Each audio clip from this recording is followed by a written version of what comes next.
مصیبت کے بعد ملی آسانی اور نعمت کو بھی آزمائش ہے، اس کا یقین رکھنا ہے۔ مصیبت کے بعد آنے والی جو نعمت اور آسانی ہے اس کو بھی آزمائش سمجھنا ہے، یاد رکھیے، اور اس پہ یقین رکھنا ہے کہ یہ بھی آزمائش ہے۔ یہ بات میں کیوں کہہ رہا ہوں؟ چونکہ مصیبت ٹل گئی تو ہم کیا سمجھ رہے ہیں اب اس کے بعد آزمائش ختم ہوگی؟ نہیں، مصیبت اللہ نے ٹال دی ہے، لیکن مومن کے لیے میں نے کہہ دیا نا، آزمائش کا سلسلہ فراوانی میں بھی ہے، تنگی میں بھی ہے، غریبی میں بھی ہے، مالداری میں بھی ہے، صحت میں بھی ہے، بیماری میں بھی ہے، اچھے جسم کے ساتھ بھی ہے، اپاہج پن کے ساتھ بھی ہے، آزمائش لگی ہے۔ تو اس بات کا یقین ہونا کہ مصیبت کے بعد ملی آسانی اور نعمت بھی آزمائش کا ایک حصہ ہے، اس چیز کو اگر ہم یاد رکھیں تو انشاءاللہ عزیز مصیبت کے جانے کے بعد ہم کبھی اللہ کے ناشکرے بندے نہیں بنیں گے، یاد رکھیں۔ لیکن جب یہ پوائنٹ ہم بھول جاتے ہیں کہ فراوانی اللہ کی طرف سے یہ بھی ایک ٹیسٹ ہے، تو پھر ہم لوگ اللہ کے ناشکرے بندے بن جاتے ہیں، یاد رکھیے۔ تو غریبی کی بات جب اللہ تعالیٰ مال دے دیتا ہے تو آدمی سمجھتا ہے یہ تو میرے علم کے نتیجے میں، بیماری کے بعد اللہ اگر صحت دے دیتا ہے تو انسان سمجھتا ہے یہ تو میری کوششوں کا نتیجہ ہے، جبکہ یہ نہیں سوچ رہا یہ جو بیماری کے بعد صحت ہے یہ بھی آزمائش ہے، غریبی کی بعد مالداری یہ بھی آزمائش ہے۔ اسی طرح ہم دیکھتے ہیں لوگ غیر شرعی طور پر جو نعمتیں اللہ نے دی اس کو سیلیبریٹ منانے لگ جاتے ہیں۔ اللہ نے بیماری سے صحت دے دی، ایکسیڈنٹ سے نکال دیا، مالی بحران مطلب آپ کا بزنس ڈوب گیا تھا اس سے اللہ نے آپ کو اوپر لا دیا، آپ کو زلزلے طوفان آندھی کے شکار ہوئے تھے اس سے آپ کو نکال دیا، کسی مصیبت میں تھے پانی میں ڈوب رہے تھے اللہ نے اسے نکال دیا۔ نکلتی غیر شرعی طور سے منانا، بھائی اپنی زندگی مل گئی اپنے کو نہیں، پھر کیا ہے؟ آ جاؤ، حرام کھایا جا رہا ہے، حرام پیا جا رہا ہے، حرام طریقے سے منایا جا رہا ہے، سمجھ رہے بات؟ یہ بالکل کامن دیکھا جا رہا ہے۔ اسی طرح ہم دیکھتے ہیں کہ کئی سالوں کی دعاؤں کے بعد اللہ تعالیٰ کسی کو اولاد دے دیتا ہے تو آدمی سمجھتا ہے بس آزمائش اب ختم ہوگی، اپنے کو اللہ نے اولاد دے دی، جبکہ وہ تربیت کی آزمائش کو بھول جاتا ہے۔ تربیت بھی تو ایک آزمائش ہے، اللہ نے نعمت نہیں دی تھی اولاد کی، آج دے دی تو ایک ٹیسٹ پھر چالو ہوگا۔ کیا ٹیسٹ چالو ہوا؟ تربیت کا ٹیسٹ، تربیت کا مرحلہ۔ ابراہیم علیہ السلام کو لیجیے آپ، اللہ نے اولاد نہیں دی تھی، جب دی تو کہا قربان کرو اللہ کے لیے، پھر ٹیسٹ چالو ہو گیا۔ تو نعمت نہیں تھی، مطلب مصیبت میں تھے یا نعمت نہیں تھی اولاد کی، تب بھی ابراہیم علیہ السلام دعا کر رہے تھے، اللہ نے اولاد دے دی تب بھی اللہ آزما رہا۔ تو نعمت کے بعد کبھی یہ مت سمجھنا کہ اب تو ختم ہو گیا، اب کچھ نہیں، بالکل ہم بالکل وہ رہیں گے۔ تو مصیبت کے بعد ملی نعمت بھی یاد رکھیے وہ بھی ایک آزمائش ہے، وہ بھی ایک ٹیسٹ ہوتا ہے ہمارا، اللہ ہم کو آزماتا ہے ہم کیسے اترتے ہیں۔ اور غریبی کے بعد انسان امیری نصیب ہوتی ہے تو یہ بھول جاتا ہے کہ اللہ کا شکر ادا کرے، یا اولاد کے نہیں ہونے کے بعد اولاد دیتا ہے تو انسان بھول جاتا ہے شکر ادا کرے اور اس کو آزمائش نہیں سمجھتا۔ بیماری کے بعد اللہ صحت دیتا ہے، ایکسیڈنٹ کے بعد اللہ شفا دے دیتا ہے، یا اسی طرح مالی نقصان کے بعد اللہ تعالیٰ اس سے اٹھا کے بزنس کو پھر بڑھا دیتا ہے، کھیتی ڈوبنے کے بعد اللہ تعالیٰ پھر کھیتی دیتا ہے، زمینات جو لی گئی بڑی مصیبت میں چھوٹی موٹی اللہ تعالیٰ اس کی ریٹ بڑھا کے پھر آپ کو آزماتا ہے۔ ساری چیزیں آزمائش ہوتی ہے، یاد رکھیے، انسان بھول جاتا ہے۔ اللہ رب العزت نے سورہ زمر سورہ نمبر 39 اور آیت نمبر 49 میں فرمایا اور کہا فَإِذَا مَسَّ الْإِنسَانَ ضُرٌّ دَعَانَا ثُمَّ إِذَا خَوَّلْنَاهُ نِعْمَةً مِنَّا قَالَ إِنَّمَا أُوتِيتُهُ عَلَى عِلْمٍ۔ اللہ فرماتا ہے، کہتا ہے انسان کو جب کوئی تکلیف پہنچتی ہے تو ہمیں پکارنے لگتا ہے، پھر جب ہم اسے اپنی طرف سے کوئی نعمت عطا کر دیتے ہیں تو کہنے لگتا ہے یہ تو محض میرے علم کی وجہ سے، میری کوشش، میرا علم، میری وجہ سے یہ چیز ہوئی ہے۔ اللہ فرماتا ہے بل یہ فتنۃ، اللہ فرماتا اور کہتا ہے بلکہ یہ آزمائش ہے اس کے لیے، ٹھیک ہے، ولکن اکثرہم لا یعلمون، لیکن اکثر لوگ ہی جانتے نہیں ہیں کہ اللہ بیماری کے بعد فراوانی دے کر آزمائش کرتا ہے، غریبی کے بعد مالداری دے کر آزمائش کرتا ہے، اولاد کو نہ دے کر پھر اولاد دے کے آزمائش کرتا ہے، سمجھ رہے ہیں بات؟ زلزلے آندھی طوفان کے بعد انسان کو ٹیسٹ کرتا ہے کہ زندگی بدلایا، پھر وہی زندگی بھی چلتا ہے۔ تو اللہ فرما رہا ہے یہ آزمائش ہے، تو اس کا یقین ایک مومن کو ہو کہ مصیبت جانے کے بعد فراوانی بھی ایک ٹیسٹ ہے۔ یہ پہلی چیز یاد رکھنا ہے مصیبت کے جانے کے بعد، ورنہ اگر یہ بھول گئے تو ہم ٹیسٹ میں فیل ہو جائیں گے۔ اور جب تک یہ یاد ہوگا انشاءاللہ عزیز ہماری جس کو بولیں گے لائف، ہماری گاڑی صحیح پٹری پہ چلتے رہیں گے۔ آئیے سیکنڈ پوائنٹ جو یاد رکھنا ہے مصیبت کے جانے کے بعد ہم کو کیا کرنا ہے، اللہ کی حمد و ثنا اور اس کی شکر کرنا ہے۔ اس لیے میں نے شروع میں کہہ دیا پوائنٹس ترتیب میں نہیں، آپ کو جو پہلے جو بعد میں جیسا بھی ہو سکتا ہے، ٹھیک ہے۔ تو اللہ کی حمد و ثنا تو آپ پہلے بھی کر رہے ہوں گے، مصیبت کے دوران بھی کر رہے ہوں گے، مصیبت کے بعد بھی کرنا ہے، ٹھیک ہے۔ چلیے، تو اللہ کی حمد و ثنا اور شکر بیان کرنا یاد رکھیے کہ اللہ کا شکر ہم ہمیشہ کریں، اور اللہ کا شکر زبان سے بھی اور دل سے بھی یاد رکھیں۔ اللہ کا شکر جو ہے زبان سے بھی اور دل سے بھی ہو، اس بات کو ہم یاد رکھیں، اس لیے کہ بہت ساری بار ہم لوگ الحمدللہ منہ سے تو کہتے ہیں، الحمدللہ کہتے ہیں نا، لیکن ہمارے زندگی میں اس الحمدللہ کا اثر نظر نہیں آتا ہے نا۔ الحمدللہ ہم اللہ کا شکر ادا کر رہے ہیں، اور بڑے اس سے جو الحمدللہ کہہ رہے ہیں، لیکن ہمارے زندگی میں اس کا اثر نظر نہیں آتا. تو ہمیں زبان سے بھی اللہ کا شکر ادا کرنا ہے اور ہمیں عمل سے بھی اللہ کا شکر ادا کر کے بتانا ہے. اس بات کو سمجھنے کی بے حد یاد رکھیے، بہت زیادہ ضرورت ہے، یاد رکھیے. اس لیے کہ اللہ رب العزت قرآن میں فرماتا اور کہتا ہے، سورہ مومنون سورہ نمبر 23 اور آیت نمبر 28 میں اللہ فرماتا اور کہتا ہے، فَإِذَا اسْتَوَيْتَ أَنْتَ وَمَن مَّعَكَ عَلَى الْفُلْكِ فَقُلِ الْحَمْدُ لِلَّهِ الَّذِي نَجَّانَا مِنَ الْقَوْمِ الظَّالِمِينَ. اللہ فرماتا اور کہتا ہے، جب تو اور تیرے ساتھی کشتی پر اطمینان سے بیٹھ جاؤ. نوح علیہ السلام کو اللہ بیان کرا ہے، جب تم اور تمہارے ساتھی کشتی پر اطمینان کے ساتھ بیٹھ جائے. اور یہ کشتی میں اطمینان کے ساتھ کب بیٹھے؟ وہ جب طوفان آیا، مطلب مصیبت شروع ہو رہی ہے. اور مصیبت کو ہٹانے کا ایک ذریعہ کیا ہے؟ تکلیف کے اندر آپ کو اگر پانی میں آپ ڈوب رہے اور کشتی مل جائے تو یہ ایک نجات ہے، مصیبت سے اللہ بچا رہا ہے نا. تو جب نوح علیہ السلام کو بیان کیا جا رہا ہے، جب تم اور تمہارے ساتھی کشتی میں اطمینان کے ساتھ بیٹھ جاؤ، مطلب پانی اور باڑھ کی مصیبت سے تم بچ جاؤ، تو کہنا سب تعریف اللہ کے لیے ہے نا. تو کیا کہنا؟ اللہ نے فرمایا فَقُلِ الْحَمْدُ لِلَّهِ الَّذِي نَجَّانَا.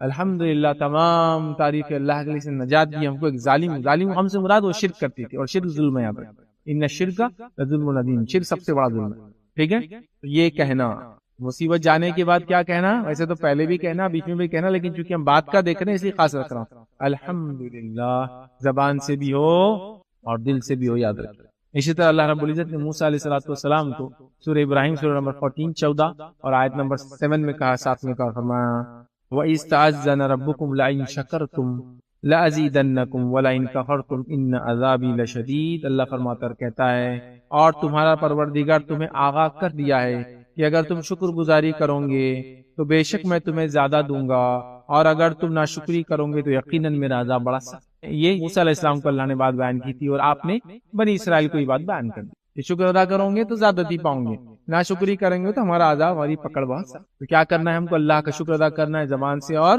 دل سے. تو کیا ہے؟ زبان پہ تو ہے الحمدللہ، اور دل میں ہے کہ کیا سب سے لٹ گئے، اب کیا فائدہ؟ چلو الحمدللہ، فائدہ نہیں ہوتا، پھر فائدہ نہیں ہوتا، چونکہ آپ ٹیسٹ میں ناکام رہے. اللہ دے کر بھی آزماتا اور لے کر بھی آزماتا، اس بات کو یاد. چلیے آئیے تھرڈ پوائنٹ کیا کرنا ہے مصیبت کے جانے کے بعد، وہ یہ ہے، یاد رکھیے کہ یاد رکھنا کہ اللہ دوبارہ مصیبت لانے پر قادر ہے. کیونکہ جب مصیبت سے ہم نکل جاتے ہیں تو ایسی ایسی حرکتیں کرنے لگتے ہیں جیسا کہ اب اللہ اگلی بار یہ ٹیسٹ میں ہم کو ڈالنے والا ہی نہیں ہے. یہ تھرڈ پوائنٹ بہت امپورٹنٹ ہے، یاد رکھنا ہمیشہ کہ اللہ پھر سے دوبارہ ایسی یا اس سے بڑی مصیبت لانے پر قادر ہے. جب تک یاد رکھیے یہ پوائنٹ ذہن میں رہیں گا، ہم اللہ کے شکر گزار بندے بنے رہیں گے. اور یہ پوائنٹ جب ہم بھول جائیں گے تو ہر چھوٹی چھوٹی کامیابی ہم کو باغی، اور باغی کے ساتھ ساتھ جو ہے اللہ کا نافرمان، اور اللہ کے نافرمان کے ساتھ ساتھ گناہ اور معصیت والا بندہ بنا دیں گے. سمجھے؟ تو اللہ اس سے بڑی مصیبت لا سکتا ہے، اس بات کو ہمیشہ ذہن میں رکھنا. تو نعمتیں پھر باقی بھی رہتی ہے اور ہم بھی شکر گزار بندے بنتے ہیں. ٹھیک ہے، اسی طرح جو ہے اس چیز کو ذہن میں رکھنا، جس رب نے غم سے نجات دی ہے وہ اس پر قادر ہے کہ اس سے پچھلے غم سے بڑا غم تم پر لا، اس پہ قادر ہے. آئیے میں آپ کو بات بتاتا ہوں جو سورہ بنی اسرائیل سورہ نمبر 17 اس کی آیت نمبر جو 67 to 69 میں اللہ نے فرمایا اور کہا. دیکھیے کیا فرمایا، وَإِذَا مَسَّكُمُ الضُّرُّ فِي الْبَحْرِ ضَلَّ مَن تَدْعُونَ إِلَّا إِيَّاهُ فَلَمَّا نَجَّاكُمْ إِلَى الْبَرِّ أَعْرَضْتُمْ وَكَانَ الْإِنسَانُ كَفُورًا. ہمیں اللہ فرماتا کہتا ہے، اور سمندروں میں مصیبت پہنچتی ہے جنہیں تم جس کو پکارتے تھے سب گم ہو جاتے ہیں. جب سمندر میں تم کو گم، اور میں نے بات آتی تھی مشرکین مکہ سمندر میں جب مصیبت آتی تو کس کو پکارتے تھے؟ خالص اللہ کو، چونکہ وہ جانتے تھے اللہ ہی صرف حق ہے. تو اللہ فرما رہا ہے، اور سمندروں میں مصیبت پہنچتے ہی جنہیں تم پکارتے تھے سب گم ہو جاتے ہیں تمہارے پاس سے، صرف وہی اللہ باقی رہ جاتا ہے تمہارے پاس. پھر کسی اور کو نہیں پکارتے، اللہ کو یاد کرتے ہو. پھر جب وہ تمہیں خشکی کی طرف، زمین کی طرف بچا لاتا ہے تو تم منہ پھیر لیتے ہو، اور انسان بڑا ناشکرا ہے. جب خشکی کی طرف آئے تو ناشکرا ہو جاتا ہے. پھر اللہ کیا فرماتا ہے، غور سے سنیے. تو کیا تم اس سے بے خوف ہو گئے ہو کہ تمہیں خشکی کی طرف لے جا کر زمین میں دھسا دے؟ کیا تم کو اس کا خوف نہیں؟ اللہ تعالیٰ جب پانی میں بچا سکتا ہے، زمین میں تم کو دھسا بھی سکتا ہے، یا پتھروں کی آندھی تم پر برسا دے، پتھروں کی بارش تم پر کر دے. پھر تم اپنے لیے کسی نگہبان کو نہ پا سکو گے. مطلب سمندر میں اگر اللہ رب ہے تو زمین پر بھی اللہ ہی رب ہے.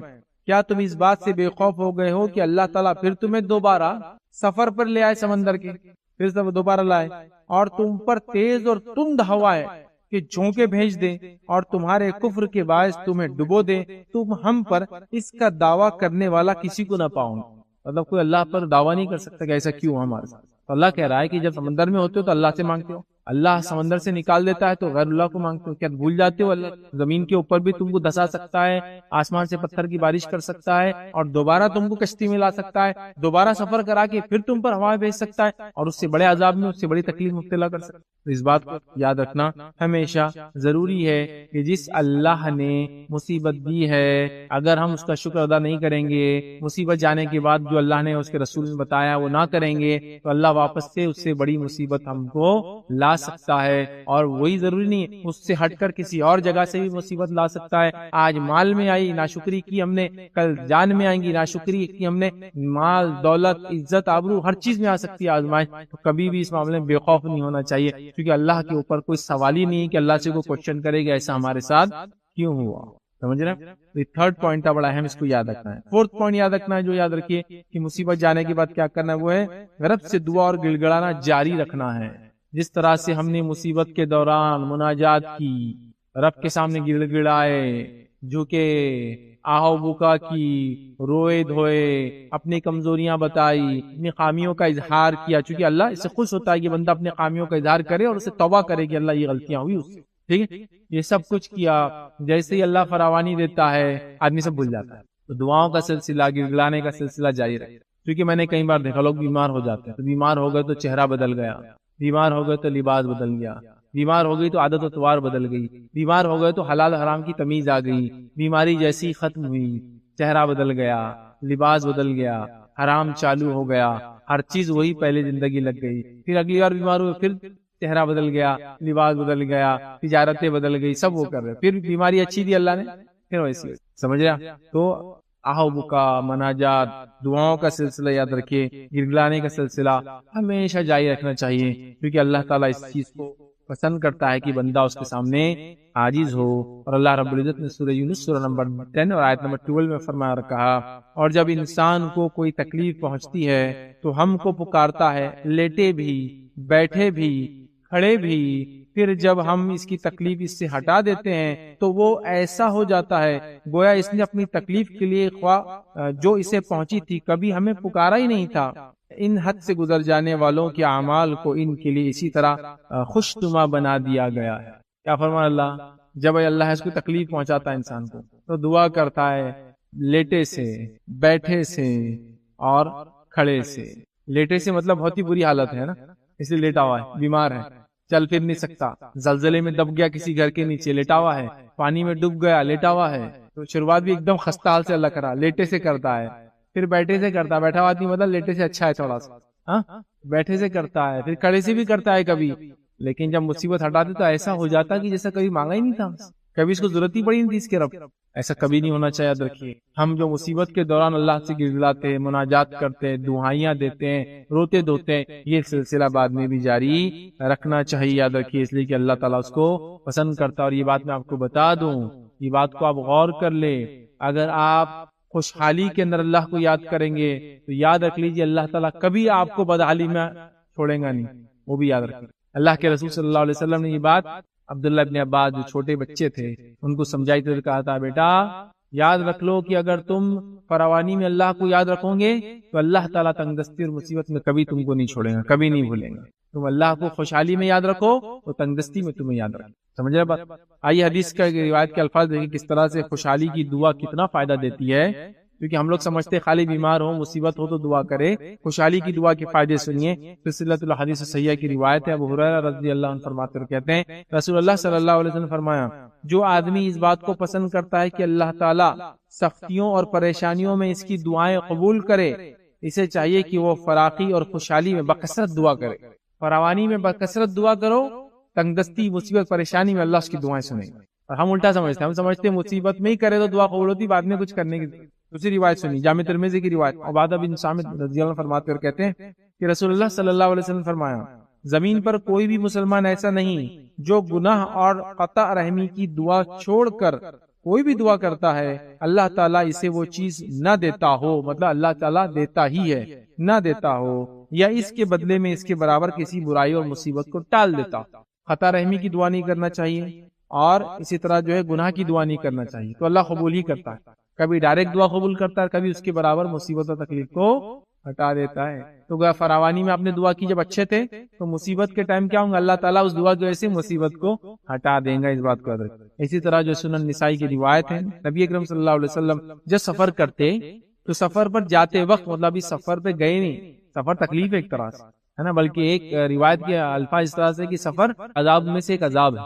سفر واقع میں وہ سفر ہے, وہ عربی کا سفر اور انگلش کا سفر, ٹھیک ہے, تکلیف ہے وہ, ٹھیک ہے. تو کیا فرماتے ہیں سفر سے پہلے, مطلب ابھی آسانی میں سفر پہ نکلے نہیں, کیا فرماتے کہ وہ دعا کرتے سفر جاتے وقت کی دشواری پریشانی, لوٹنے کے وقت رنج اور غم, خوشحالی کے بعد بدحالی, مظلوم کی بددعا اور بری صورتحال سے پناہ مانگتے. سفر پہ جانے سے پہلے یہ کام کرتے, اچھی حالت میں یہ سب کر لیتے. تو اچھی حالت میں جو ہم کریں گے, بری حالت میں وہ تمام چیزیں سامنے آنے والی ہیں. اس چیز کو آپ ہمیشہ ذہن میں رکھیں. آئیے 5th پوائنٹ یاد رکھیے, وہ یہ ہے مصیبت کے بعد تسبیح اور استغفار کی کثرت کرے. مصیبت سے پہلے بھی, مصیبت کے وقت بھی, مصیبت کے بعد بھی یاد ہے نا, تسبیح اور استغفار کثرت سے. اب آپ کہیں گے مصیبت کے جانے کے بعد کیوں؟ اس لیے کہ مصیبت کے جانے کے بعد آپ یہ کریں گے تو اللہ تعالیٰ کہ آپ شکر گزار بندے ہیں, اس بات کا یہ اعلان ہے نا. ہمارے پاس اگر کوئی مصیبت ہٹ جاتی ہے, بلا ٹل جاتی ہے, آندھی طوفان چلا جاتا ہے نا, جیسا زوردار آندھی آئی, آندھی ختم ہوئی, لوگ سیٹیاں مار رہے, تالیاں مار رہے, ہنس رہے, چلا گیا ختم ہو گیا.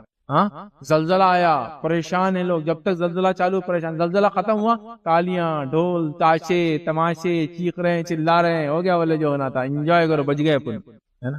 نہیں, مصیبت کے بعد تو آپ کا اصل امتحان چالو ہوتا. آئیے میں آپ کو بتاتا ہوں نبی اکرم صلی اللہ علیہ وسلم کو اللہ رب العزت نے ایک عظیم کامیابی, کیا کامیابی تھی؟ فتح مکہ.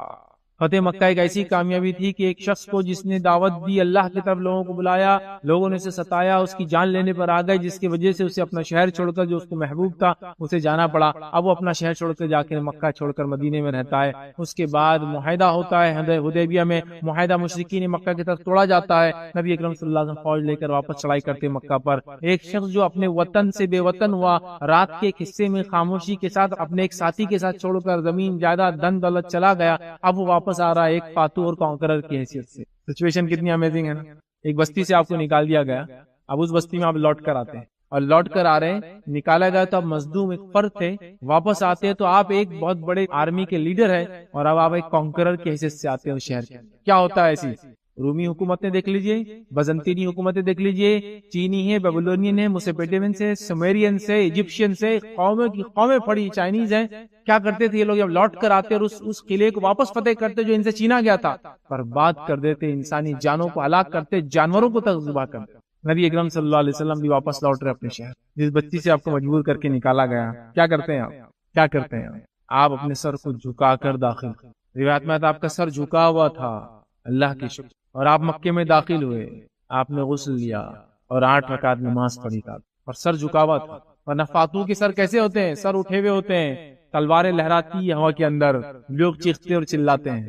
آپ کا سر جھکا تھا, آپ جھکے ہوئے سر کے ساتھ داخل ہو رہے تھے, اور آپ نے نماز پڑھی.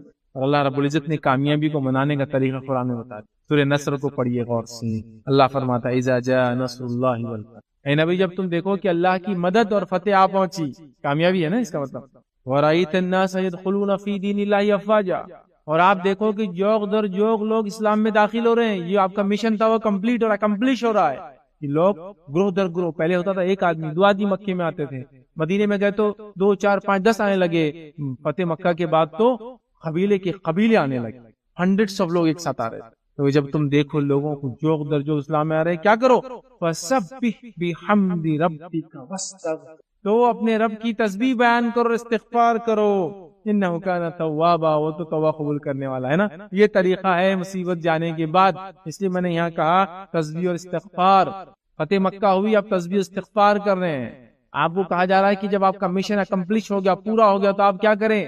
فَسَبِّحْ بِحَمْدِ رَبِّكَ وَاسْتَغْفِرْ. اسی لیے جب انسان بوڑھا ہو جائے تو اور موت سے قریب ہو, یا تو بوڑھا ہو کے موت سے قریب ہو, جوان ہو موت سے قریب ہو, تسبیح اور استغفار زیادہ زیادہ کرے. چونکہ اس صورت کے بعد نبی اکرم صلی اللہ علیہ وسلم کو بتا دیا گیا تھا آپ کا دنیا سے جانے کا وقت آ چکا. یہ ایک بیمار کے لیے ہو سکتا ہے جو اب شفا یاب نہیں ہونے والا ہے, یہ ایک بوڑھے کے لیے ہو سکتا ہے جو اب مرنے والا ہے. خوب تسبیح, خوب استغفار کرے, اللہ توبہ قبول کرے. یہ ہے فتح اور کامیابی منانے کا طریقہ. مصیبت، تنگ دستی، زلزلہ، آندھی، طوفان، ایکسیڈنٹ آپ سے بچ گئے، زندہ ہے، الحمدللہ، استغفراللہ، اللہ میرے گناہوں کو معاف کر، میں تیرا شکر ادا کرتا ہوں. آپ چاہے میں لنگڑا لولا کیوں نہ ہو جائے ایکسیڈنٹ کے بعد، زندہ تو ہوں، شکر تو کر سکتا ہوں، تیری تصویر بڑائی تو بیان کر سکتا ہوں، ہے نا. یہ بات کو ہم کو ذہن میں رکھنا ہے، یاد رکھنا. ٹھیک ہے. چھٹا کام کیا کرنا ہے ہم کو مصیبت کے جانے کے بعد؟ 6 پوائنٹ یاد رکھیے، وہ یہ ہے کہ عبادت میں محنت اور رب کی طرف دل لگانا ہے. مصیبت کے جانے کے بعد عبادت میں محنت اور رب کی طرف دل لگانا ہے. ہمارا معاملہ ہے کہ صرف مصیبت میں ہم محنت کرتے اور رب کی طرف دل لگاتے ہیں. مصیبت ٹلی، مشکل ٹلی، آندھی زلزلہ تھا تو خوب یاد کرو، یا اللہ بچا لے، یا اللہ بچا لے، یا اللہ بچا لے، یا اللہ بچا لے. جیسی مصیبت آندھی گئی، صبح فجر ہی نہیں پڑے، نیکسٹ ڈے کی فجر نہیں پڑے، ہے نا. نہیں وہ تو آندھی طوفان تھا نا، کیا فجر ہوں گے، بچا لیا نا اللہ نے کافی. یاد رکھیے عبادت میں محنت اور رب کی طرف دل لگانا ہے. مصیبت جانے کے بعد اللہ رب العزت کیا فرماتا ہے سورہ الشرح میں، سورہ نمبر 94، اللہ کیا فرماتا ہے سنیے، ان مع العسر یسرا، ان مع العسر یسرا. اللہ کیا فرماتا ہے، ہر تکلیف کے بعد آسانی ہے، ہر تکلیف کے بعد آسانی ہے. پھر فرمایا فاذا فرغت فانصب والى ربك فارغب. کیا فرمایا، ہر تکلیف کے بعد آسانی ہے، ہر تکلیف کے بعد آسانی.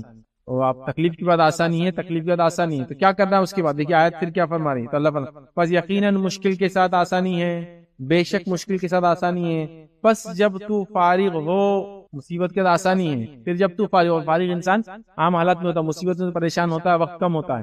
پھر فرما رہا اللہ پس جب تو فارغ ہو تو عبادت میں محنت کر اور اپنے رب پروردگار ہی کی طرف دل لگا.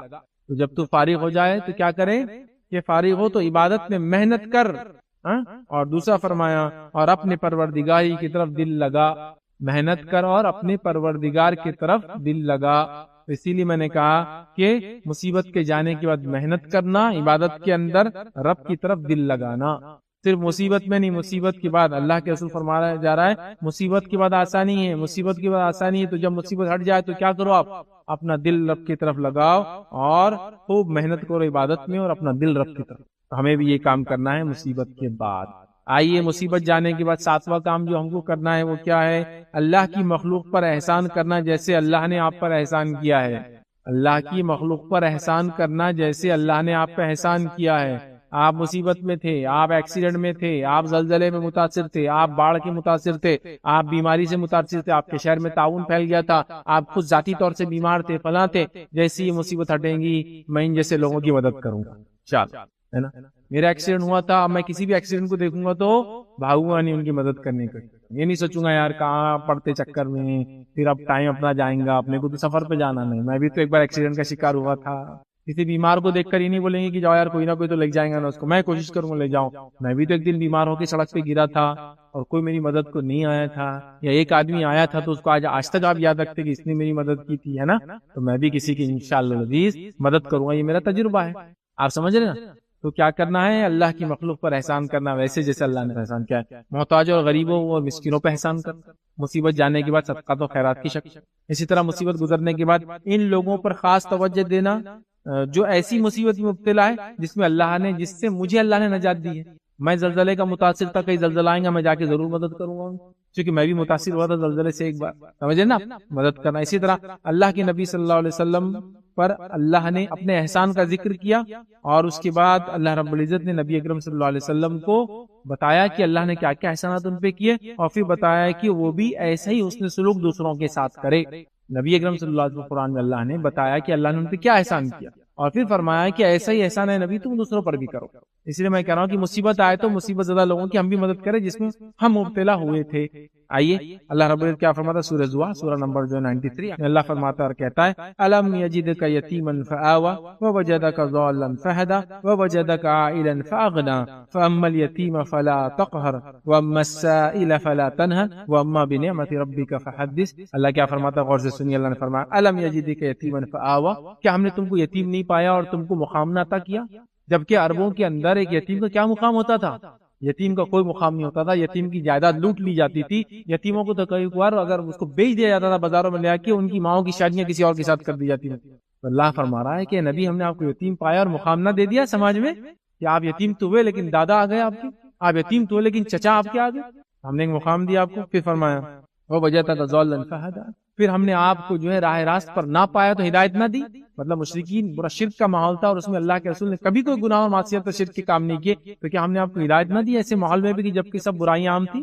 پھر فرمایا وَوَجَدَكَ عَائِلًا فَأَغْنَىٰ، پھر ہم نے آپ کو نہ پایا کہ آپ محتاج تھے، آپ کو ہم نے غنی بنا دیا، محتاجی کو ہٹا دیا آپ سے.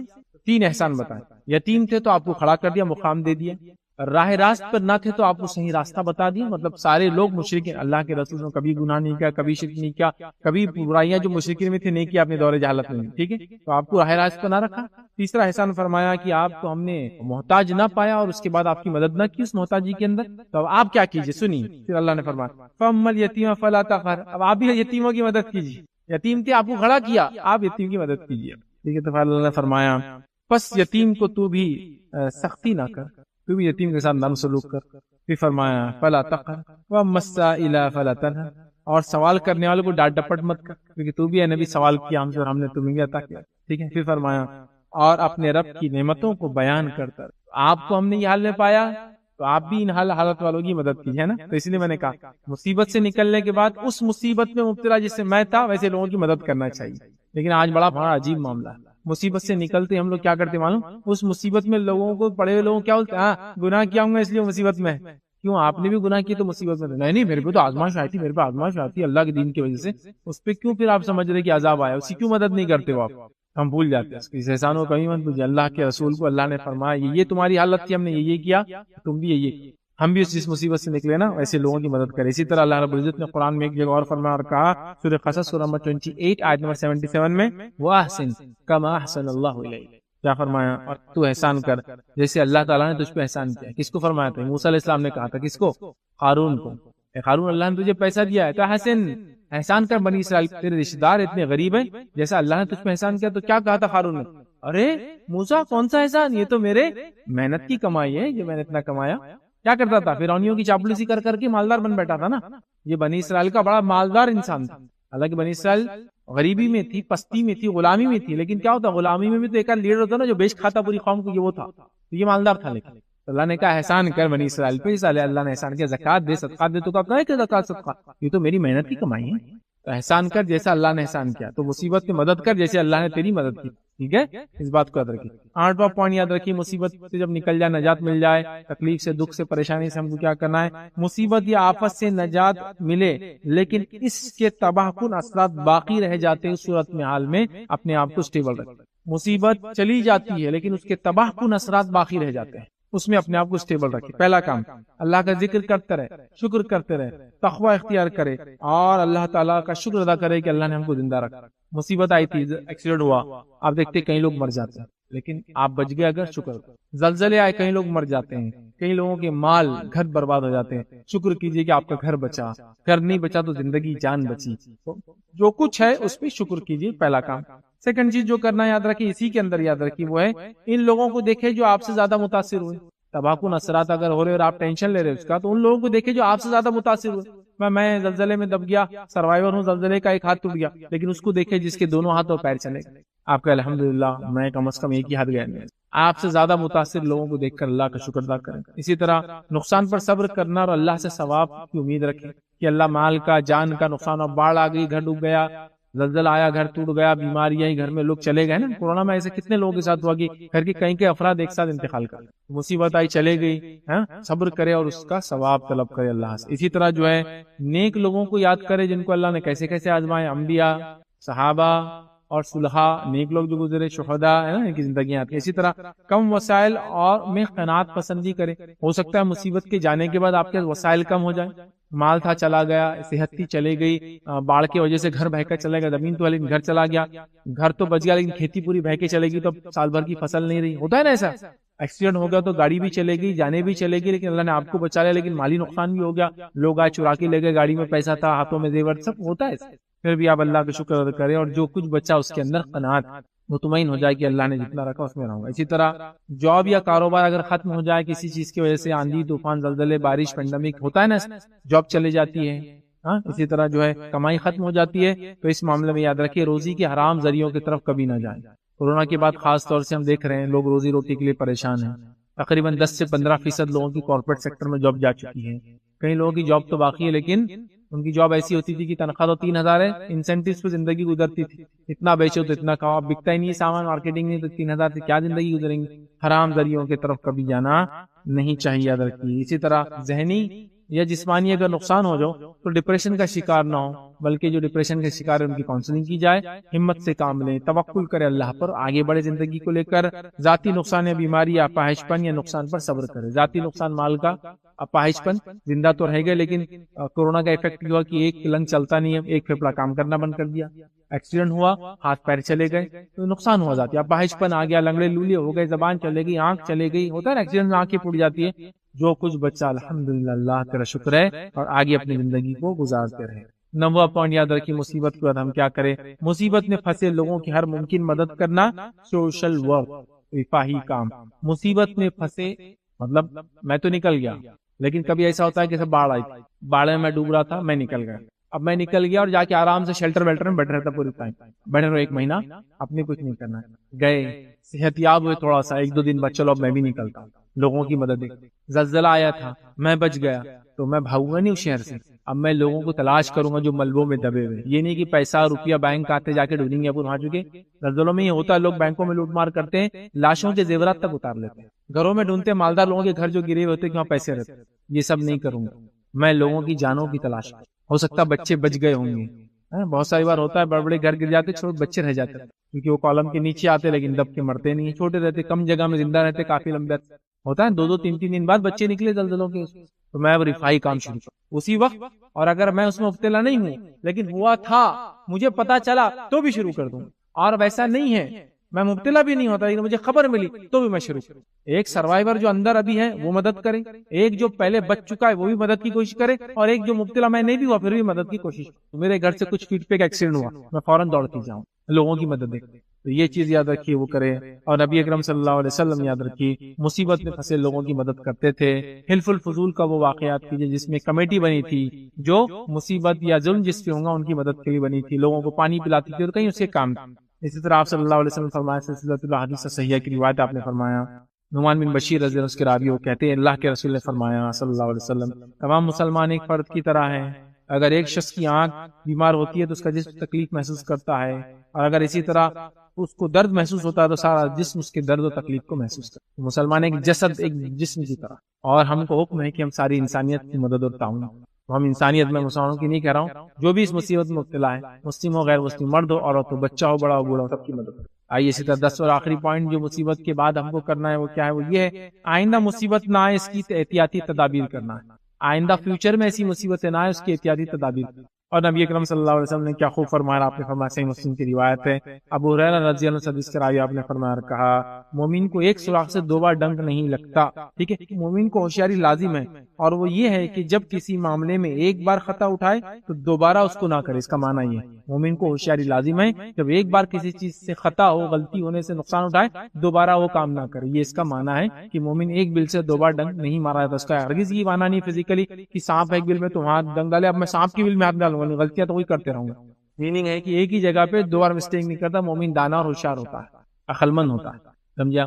تو پچھلے سال باڑھ آئی تھی، امکانات ہے یہ سال بھی بارش اچھی آ سکتی، تو کیا کیا پرابلم پچھلے سال ہوئے تھے، احتیاطی تدابیر کر لیں، گھر کو اونچا کر لیں گے، ندی کو جو ہے دیوار بنا دیں گے تاکہ وہ پانی اندر نہ داخل ہو، اس کا لوڈ، اس کا سیلاب اندر نہ گھس، کر سکتے ہیں نا یہ ساری تدابیریں، وہ تدابیر کریں گے۔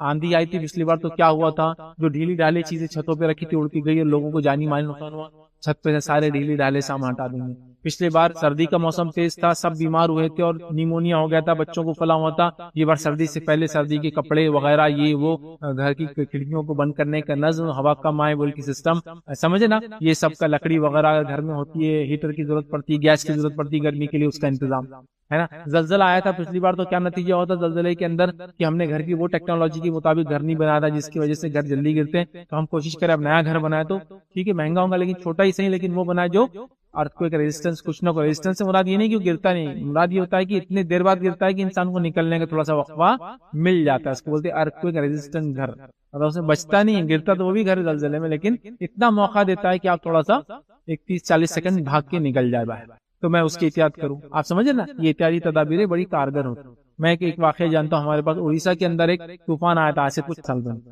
بڑا ہی اس نے غضب ڈھایا تھا، کئی لوگ مرے تھے اور کئی 1000 کروڑ کا مالی نقصان تھا، پھر کیا ہوا، اگلے سال بھی حکومت کو امکان لگا اور پبلک نے بھی خوب وہ کیا، اور پورے وہ ساحلی علاقوں پہ حکومت نے بھی جو پوری احتیاطی تدابیر کی، پبلک نے بھی کی۔ اگلی بار طوفان آیا، اس سے زیادہ شدید آیا، لیکن کچھ لوگوں کی جانیں گئی صرف، جبکہ اس سے پہلے کئی لوگوں کی جانیں گئی۔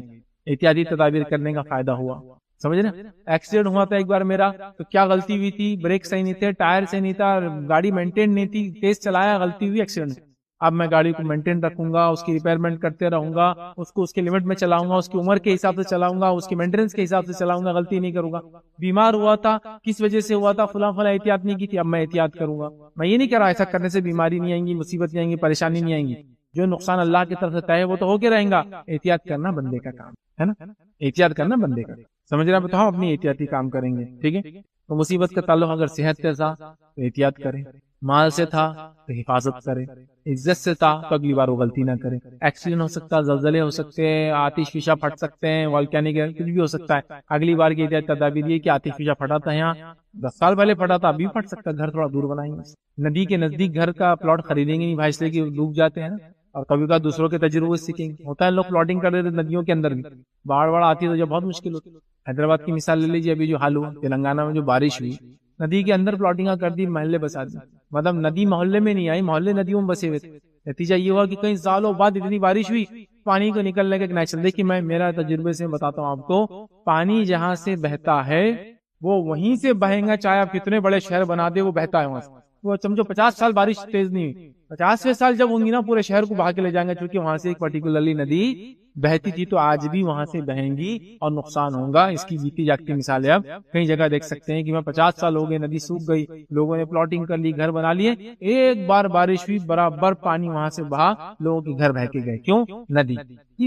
احتیاط تدابیر یہ ہے کہ وہاں گھر نہیں بنانا چاہیے، ہے نا، سیکھنا چاہیے۔ تو مصیبت سے سبق حاصل کر کے آئندہ کے لیے احتیاطی تدابیر کرنا چاہیے۔ تو یہ 10 نکات تھے، 10 پوائنٹس تھے جو میں نے مناسب سمجھے آپ لوگوں کے سامنے رکھوں کہ مصیبت کے جانے کے بعد ہم کیا کر سکتے ہیں۔ تو یہ 10 پوائنٹس کو آپ ذہن میں رکھیے، پوائنٹس اور بھی ہو سکتے ہیں، کئی باتیں ہو سکتی ہیں، لیکن میں نے بڑا مناسب سمجھی، 10 جیسا یاد رکھنے میں 5-10 پوائنٹس آسان ہوتے، تو 10 پوائنٹس کو میں نے سلیکٹ کیا تھا کہ مصیبت میں کیا کریں۔ تو یہ تمام باتیں جو قرآن سے اور سنت سے مجھے ملی، اور 10 نکات جو میں نے بنائے تھے اس کے اندر میں نے آپ کے سامنے کافی اور چھوٹے چھوٹے نکات رکھے۔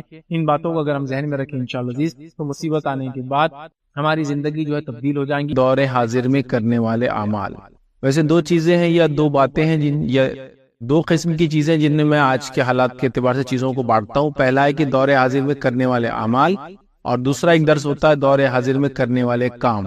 دور حاضر میں کرنے والے اعمال میں وہ باتیں رکھی جاتی ہے کہ کیا اعمال ہم کو کرنا ہے عبادات کے اعتبار سے، جس کی وجہ سے اللہ رب العزت ہم سے راضی ہو، اور ہمارے اس جو ہم زمانے سے جس وقت سے گزر رہے ہیں اس میں ہم اچھی زندگی گزار سکیں، اچھے سے گزر سکیں۔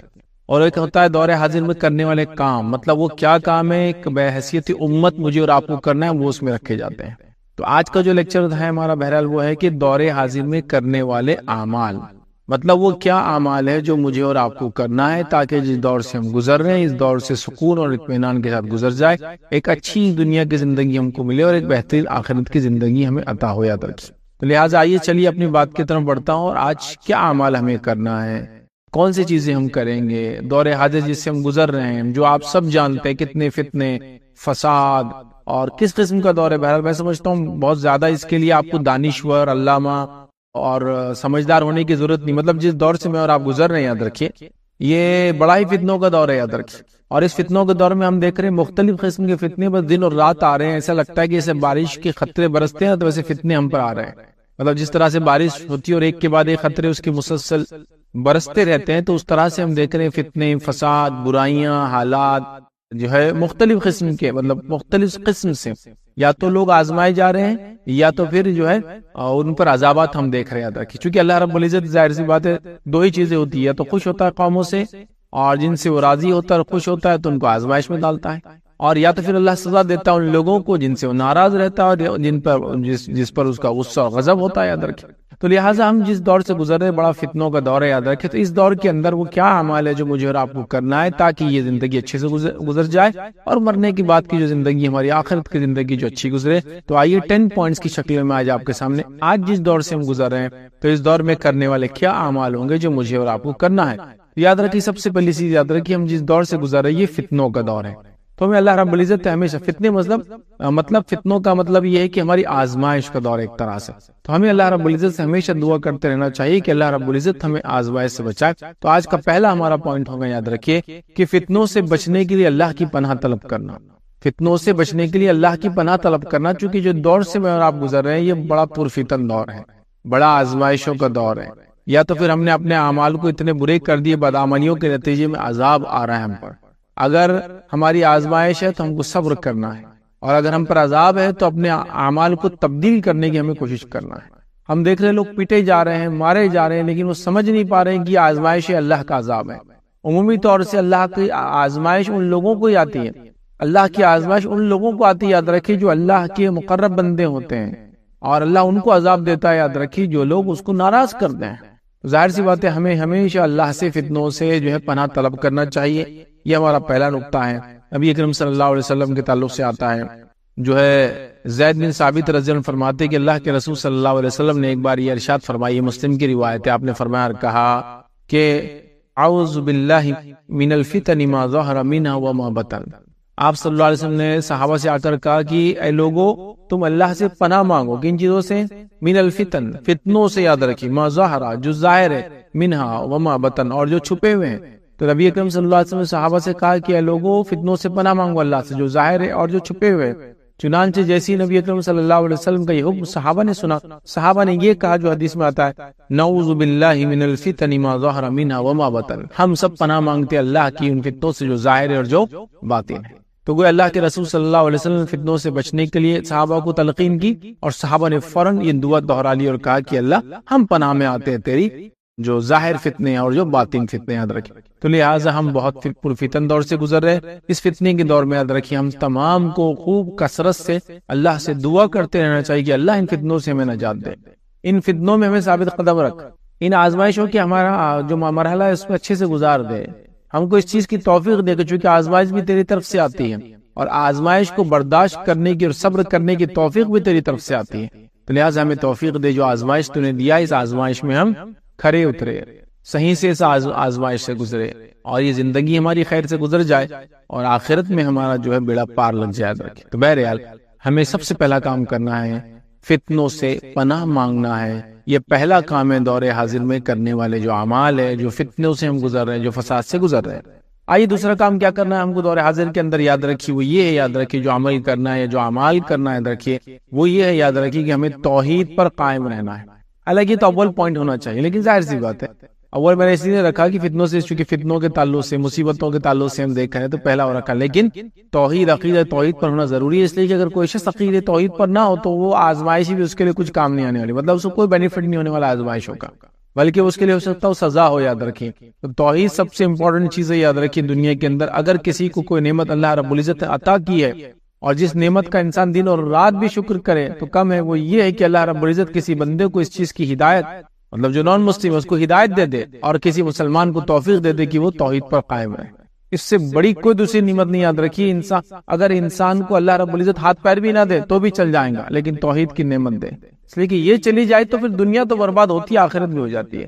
اللہ تعالیٰ مال و دولت نہ دے، غربت میں زندگی گزار دے، مگر توحید پر ہو، کامیابی ہے۔ اللہ تعالیٰ نے اگر مشکلوں میں زندگی گزار دی، بیماریوں میں گزار دی، تنگ دستی میں گزار دی، شہر سے بے شہر آپ کو ہونا پڑا، وطن سے بے وطن ہونا پڑا، مشکل ہو گئی، زمین پر فساد تھا، آپ کے کچھ بھی ہو، لیکن آپ نے اگر یہ کام کیا نا کہ آپ توحید پر تھے تو باقی بیڑا انشاءاللہ العزیز پار ہے، یاد رکھیے۔ اور اگر توحید نہیں تھی اور دنیا عیش و آرام سے گزر گئی، مال و دولت میں گزر گئی، حکومت اور جس کو کہیں گے سب کچھ مل گیا، اولاد مل گئی، اچھا ماحول مل گیا، کھانے کو ملی نعمتیں، زمین جائیداد، یہ وہ اچھا ملک، سب کچھ مل جائے، سلطنت دنیا کی، آخرت میں جو خسارہ، یاد رکھیے۔ تو ہمیں توحید پر قائم رہنا ہوگا، یاد رکھیے، توحید پر باقی رہنے کی دن رات کوشش کرنا ہوگی، اور یہ بات کو جانچنا ہوگا، دیکھنا اور پرکھنا ہوگا کہیں ایسا نہ ہو ہمارے اندر کسی بھی قسم سے توحید کی الٹ چیز، وہ کیا ہوتا ہے؟ شرک، وہ آنا جائے۔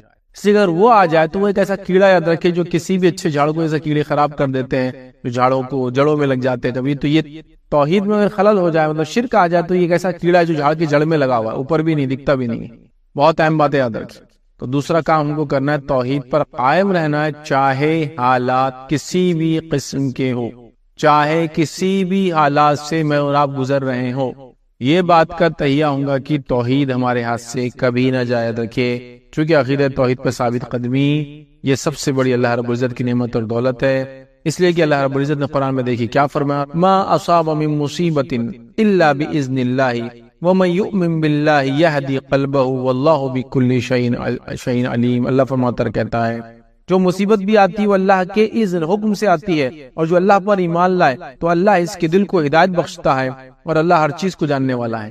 تو ہر مصیبت اللہ کی طرف سے آتی ہے، لیکن جو شخص ایمان لائے اللہ پر، مطلب توحید پرست ہو، تو آزمائش اللہ کی طرف سے. اگر ہم توحید پر ہوں گے اس آزمائش میں تو اللہ کیا کریں گے، ہمارے دل کو ہدایت بخشیں گے. یاد رکھ ہمیں اس مصیبت، اس مشکل، اس پریشانی، اس جو آفت یا بلا ہم پر وہ لاتا ہے، جو آزمائش لاتا ہے، اس میں ہم کو ثابت قدمی ملیں گی. یاد رکھیں تو اللہ نے خود فرما دیا کہ اللہ کی طرف سے مصیبت آتی ہے، لیکن اللہ تعالیٰ کسی کے دل کو اگر ہدایت دے دے، کسی بندے کو ایمان پر رکھ دے، تو بہرحال اس کی اللہ کی بڑی نعمت ہے. اور اللہ رب العزت جو ہے دل کو ہدایت بخشتا ہے، اور اللہ ہر چیز کو جاننے والا ہے. تو ظاہر سی بات ہے ہم کو یاد رکھے توحید پر رہنا ہے، اور شرک جیسی بری اور خطرناک بیماری ہمارے اندر کبھی نہ آئے. اور یہ بات بھی میں رکھ دوں، یاد رکھیے کسی بھی عمل کو قبول ہونے کے لیے 3 کنڈیشن علماء لگاتے ہیں. سب سے پہلا توحید پر ہو، دوسرا خالص نیت سے کرے، اور تیسرا سنت کے مطابق ہو تو عمل قابل قبول ہے. یہ جنرل رولنگ ہے، جنرل اصول ہے، آپ یاد رکھ لیجیے. تو یہاں پہلا پوائنٹ بھی آ گیا اس کے اندر، یہ کہ جو اعمال کی قبولیت کی ضروری ہے توحید. کوئی انسان کتنا بھی عمل کرے توحید پر نہ ہو، اخلاص کے ساتھ بھی کرے اور سنت کے مطابق بھی کرے تو فائدہ نہیں ملے گا. کوئی انسان کتنا بھی جو ہے سنت کے مطابق کام کرے لیکن توحید پرست نہ ہو تو اس کو فائدہ نہیں ملے گا. کوئی انسان توحید پرست بھی ہو، سنت کے مطابق کام کرے، لوگوں کو دکھانے کرے تو بھی فائدہ نہیں ہوگا. تینوں چیزوں کا کمبینیشن ہے، یاد رکھیے کوئی بھی عمل کا قبولیت. تو یہ ہمارا سیکنڈ پوائنٹ تھا کہ ہم توحید پر ہو. یاد رکھیے پہلا فتنوں میں ہم جو ہے اللہ رب العزت سے ہمیشہ دعا کرے کہ اللہ حفاظت کرے، دوسرا توحید پر یاد رکھے. آئیے تیسرے پوائنٹ کی طرف بڑھتے ہیں. وہ کیا عمل ہے ہم کو کرنا ہے اس دور میں، جس دور سے میں اور آپ گزر رہے ہیں. یاد رکھیے وہ عمل یاد رکھے کتاب اللہ اور سنت رسول اللہ صلی اللہ علیہ وسلم کو مضبوطی سے تھام لینا ہے. کتاب اللہ اور سنت رسول اللہ صلی اللہ علیہ وسلم کو مضبوطی سے تھام لینا ہے. یہ بات میں نے کیوں کہی، کیونکہ اس سے پہلے کا جو پوائنٹ تھا اس کے آخر میں نے جو کہا کسی بھی عمل کی قبولیت کے لیے 3 کنڈیشن ضروری ہے. توحید پر ہو، اخلاص نیت سے کیا ہے، سنت کے مطابق کیا جائے. تو کتاب و سنت یاد رکھیے، کتاب و سنت یاد رکھیے، اس کو ہم کو تھام لینا ہے مضبوطی کے ساتھ.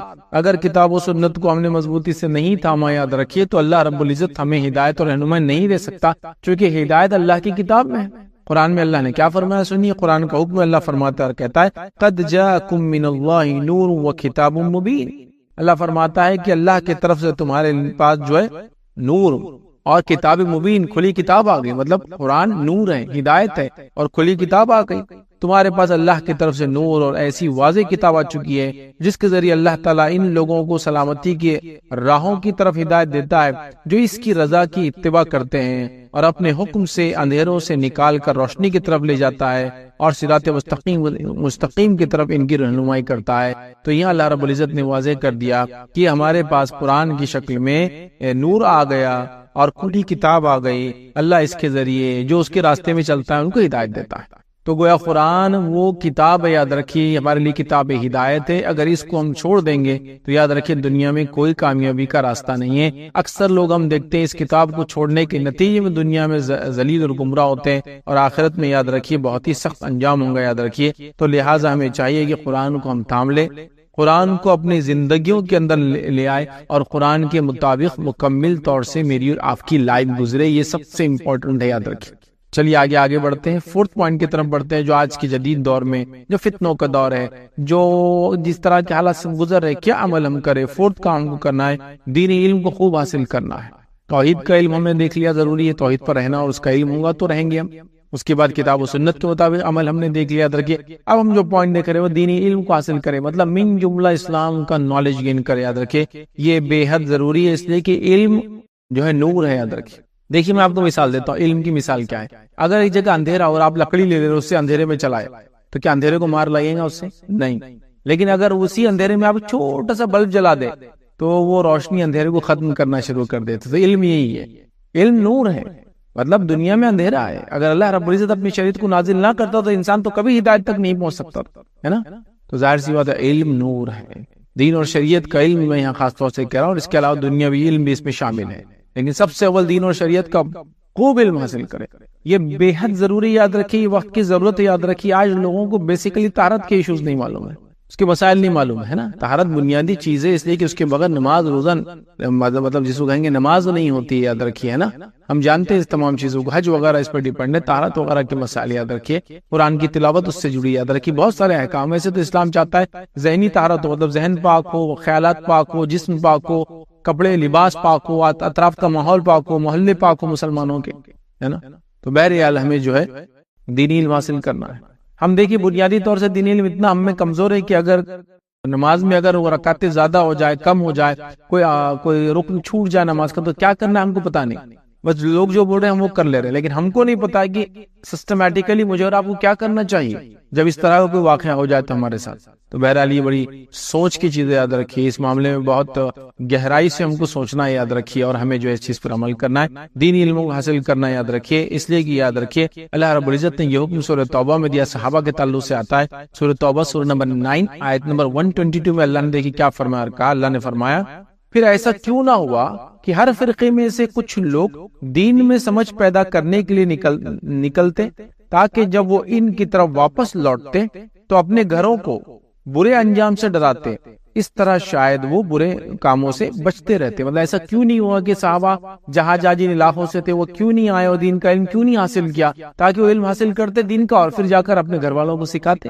تو گویا یہاں حکم دیا گیا کہ دینی علم کے لیے نکلو، سیکھو اور جا کر سکھاؤ، ہے نا. نبی اکرم صلی اللہ علیہ وسلم فرمایا، بہت مشہور روایت ہے، طلب العلم فریضۃ علی کل مسلم، کہ علم کا حاصل کرنا ہر مسلمان کے لیے فرض ہے. یاد رکھیں اس کی طلب رکھنا، اس کی طلب رکھنا، اس کی سوچ رکھنا، اس کی کوشش کرنا ہمارے لیے بے حد ضروری ہے. یاد رکھیے آج ہم دیکھتے ہیں لوگ جھوٹی نبوت کا دعویٰ کر رہے ہیں اور اچھے خاصے مسلمان ان کے فالوورز بن جا رہے ہیں.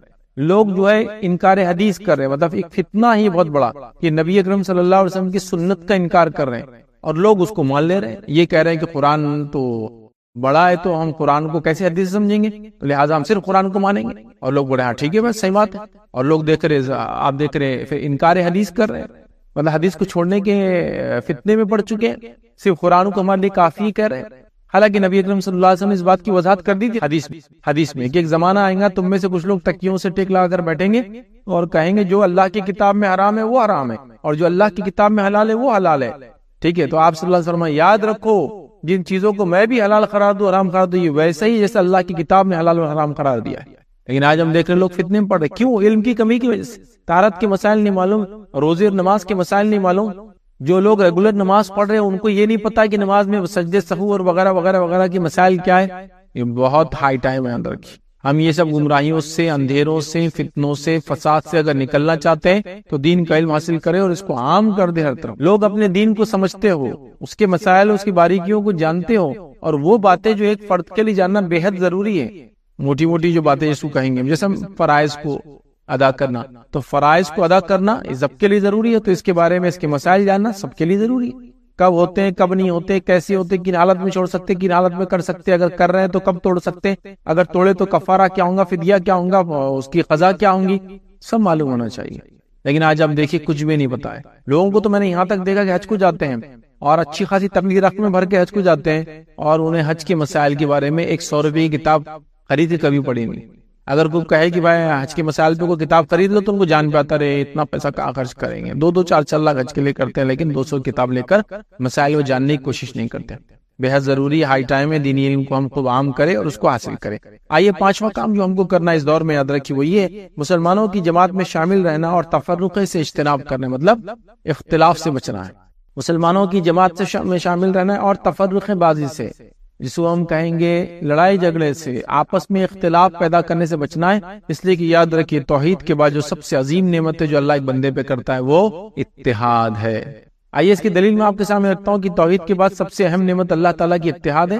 روایت اس طرح سے کہ اللہ کے رسول صلی اللہ علیہ وسلم نے فرمایا کہ شیطان اس بات سے مایوس ہو چکا ہے کہ نمازی اس کی عبادت کریں گے، ہے نا، مطلب توحید پرست لوگ اس کی عبادت نہیں کریں گے، اس سے وہ مایوس ہو چکا ہے.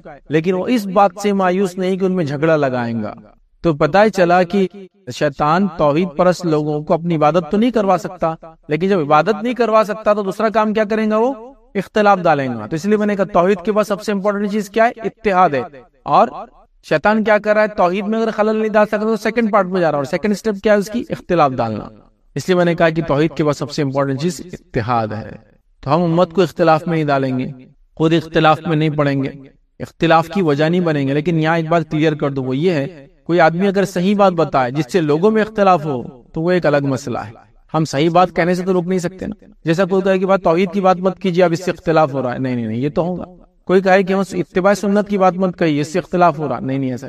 کوئی یہ کہے کہ قرآن کی بات مت کیجیے یار، اس سے اختلاف ہو رہا، نہیں یہ تو کہیں گے ہم. اختلاف وہ چیزوں کے ذریعے کہ جو چیزیں قرآن و سنت کے خلاف ہو اور ان چیزوں کو ہم نے اپنے اندر اپنا لیا ہے اور وہ کر کے اختلاف پیدا ہوتا ہے. سمجھ میں آتا ہے کتاب و سنت پہ چلنے سے اختلاف نہیں ہوتا ہے کبھی بھی. لہٰذا ہم اتحاد کو تھامیں. فروعی مسائل کے اندر جو ایسی باتیں ہوتی ہے جو سیکنڈری لیول کی ہوتی ہے، جیسا عقیدہ پرائمری چیز ہے، اس کے بعد نماز روزہ زکوٰۃ حج یہ فرائض پرائمری چیز ہے. اس کے بعد کچھ فروعی مسائل ہوتے ہیں، سیکنڈری چیزیں ہوتی ہیں کہ فلاں چیز میں یہ چھوٹ ہے، یہ کر سکتے یہ نہیں کر سکتے. لیکن ان فروعی مسائل کو لے کے اتنا نہ جھگڑے کہ امت جو ہے آج سپلٹ اپ ہو چکی ہے.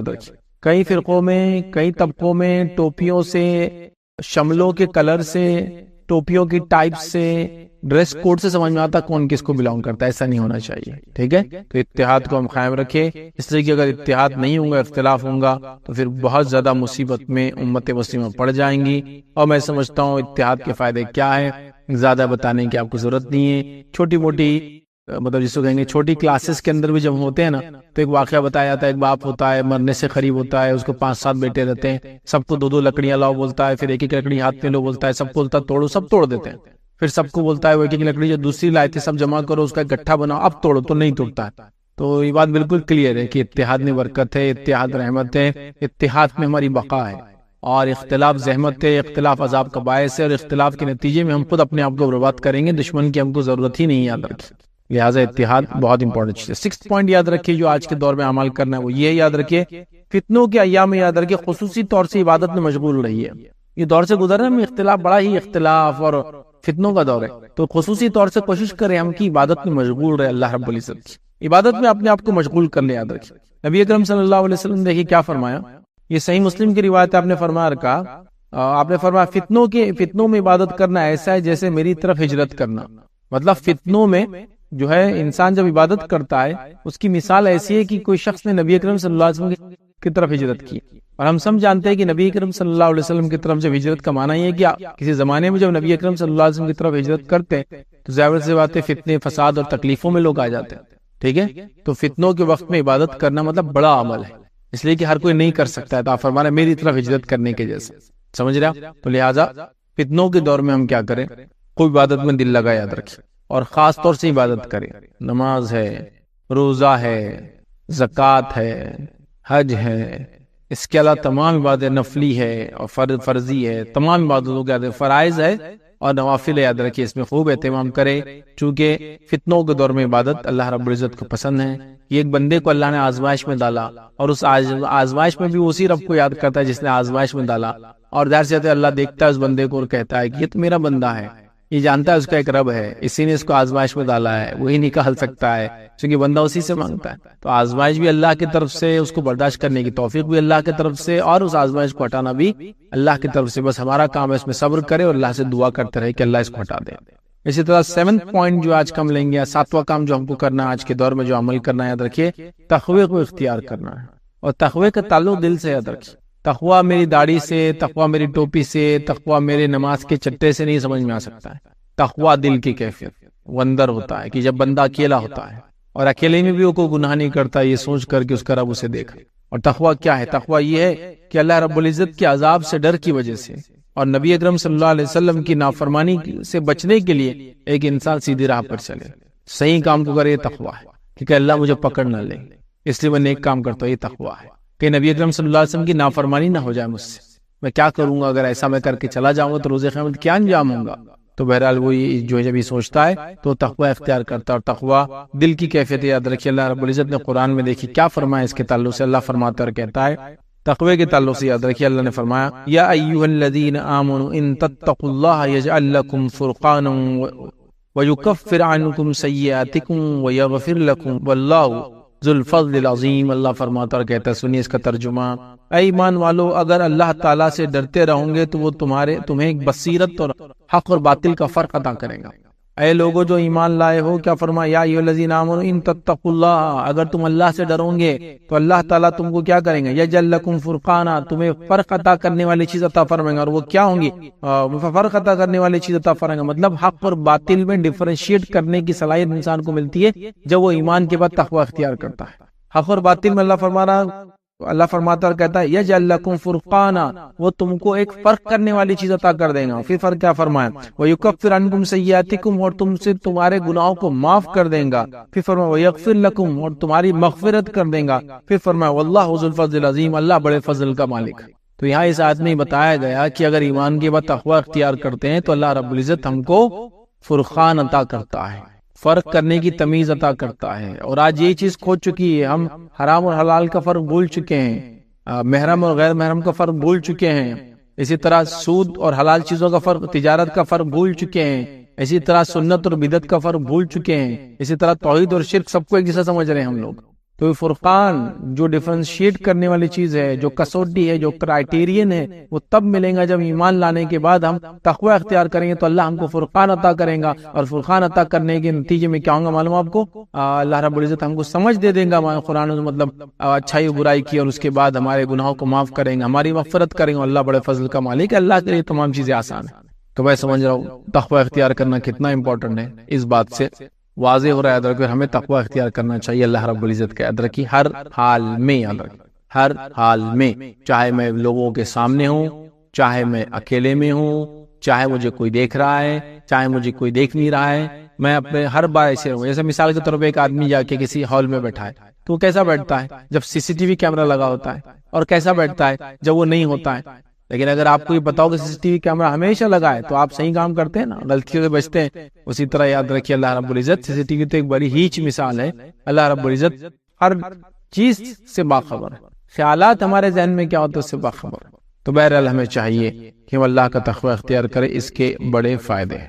اسی طرح جو ہے 8th پوائنٹ یا 8واں کام جو ہم کو کرنا ہے آج کے دور میں، جو فتنوں کا دور ہے، یہ دور جس سے ہم گزر رہے ہیں، یاد رکھیے وہ کام یاد رکھیے کثرت سے توبہ اور استغفار کرنا ہے، کثرت سے توبہ اور استغفار کرنا، بہت زیادہ توبہ اور استغفار کرنا، کیونکہ جب انسان توبہ اور استغفار کرتا ہے اللہ رب العزت ایسی قوم کو عذاب نہیں دیتا۔ آئیے اللہ کیا فرماتا ہے قرآن کے اندر، سنیے اللہ فرماتا ہے، کہتا ہے سورہ انفال سورہ نمبر جو ہے 8 اور آیت نمبر 33 میں اللہ فرماتا ہے، کہتا ہے وَمَا كَانَ اللَّهُ مُعَذِّبَهُمْ وَهُمْ يَسْتَغْفِرُونَ، کہ اللہ تعالیٰ کیوں کسی قوم کو عذاب دیں گا جبکہ وہ اس سے معافی مانگتے استغفار کرتے ہیں۔ کیا فرمایا اللہ نے، وَمَا كَانَ اللَّهُ مُعَذِّبَهُمْ، اللہ کو کیا پڑی کسی قوم کو عذاب دینے کی، وَهُمْ يَسْتَغْفِرُونَ، جبکہ وہ اس سے اپنے گناہوں کی معافی طلب کرتے ہیں۔